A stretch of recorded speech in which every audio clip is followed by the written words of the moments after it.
Now, growing up as a kid in the 2000s, I was a massive Spider-Man fan like most other kids at the time. Tobey Maguire's Spider-Man movies really hit home. From the inspirational Danny Elfman themes, which I could never seem to get out of my head for some reason, to the amazing casting and the character of Peter Parker, who seemed to struggle so much, yet always have much more to give to those around him. I feel compelled to make this video because it's an opinion I've had for a while, and it's that Spider-Man 3's Venom is the best adaptation of Venom to date. Now, it could be nostalgia speaking, as it was my first introduction to the character, but hear me out as I propose a few reasons why I believe this. We've had dozens of Venom adaptations over the years. We've had Tom Hardy's Venom, we've had Marvel's Spider-Man 2's Venom, and we even have a Marvel rival's Venom. There's no doubt in my mind that he's one of the most recognizable fictional characters. He's the opposite of our favorite web crawler after all.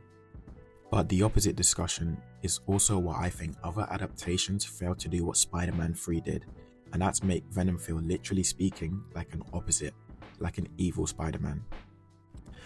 Because when you think about what Venom really is, not just as a character, but as a concept, Spider-Man 3 might actually capture his essence better than any other version. Yes, in some adaptations, he's a giant monster or an anti-hero with jokes, but in my opinion, he's supposed to be a reflection of Spider-Man, a dark, twisted version of him, and that's exactly what Raimi's Venom delivers. Venom has always worked best as a mirror. Spider-Man's powers and style corrupted by hate.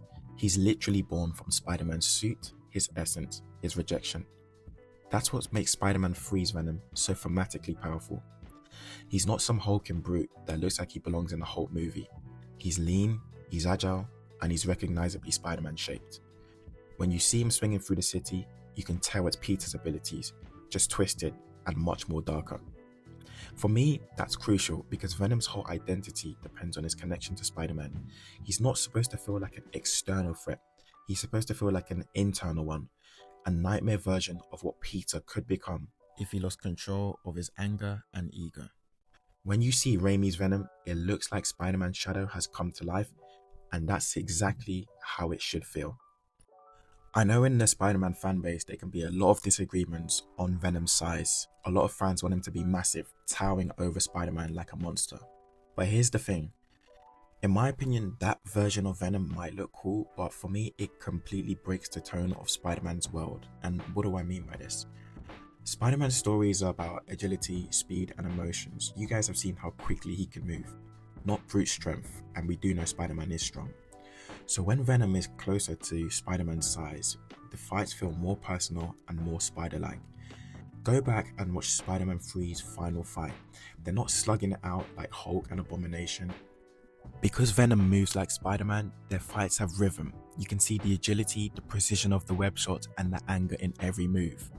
You get this sense of back and forth as opposed to a larger size Venom where fights become one-sided as one guy punches the other and tanks the hit and so on. I believe fictional media has this problem where the belief is that bigger means scarier and bigger means better. But the smaller size Venom makes him scarier in a subtle way. He doesn't look like an alien, he looks like Spider-Man, but wrong. The jagged teeth, the warped eyes, the glossy texture of the suit, it's like Peter's suit came to life and it decided that it wanted to hate him. That uncanny familiarity makes him far more disturbing than any giant CGI beast ever could. And honestly, in Spider-Man 3 and other Spider-Man media, when Venom is the same size as Spider-Man, it opens the door for some amazing storytelling moments. So to further nail in the point, I wanted to head over to DC and take two of some of their greatest characters, the Flash and the Reverse Flash. Reverse Flash is to Flash what Venom is supposed to be to Spider-Man. A dark mirror, same powers, same symbolism, only twisted by hatred, obsession, and jealousy. He isn't interesting because he's stronger, faster, or more dangerous than Barry, which he is sometimes. He's interesting because he's the same. He's the reverse. And that's exactly what Raimi's Venom represents. If he took the Reverse Flash and changed him into a 10-foot hulking speedster, it would totally transform the relationship between himself and the Flash. They would suddenly stop feeling like opposites and they wouldn't feel like reverses of each other anymore. Anyway, all in all, I really appreciate you guys for listening to this. I hope that we can have a civil debate in the comment section. This is Unorthodox. There will be videos like this every week. So subscribe and tune in for more unorthodox opinions. Peace out, guys.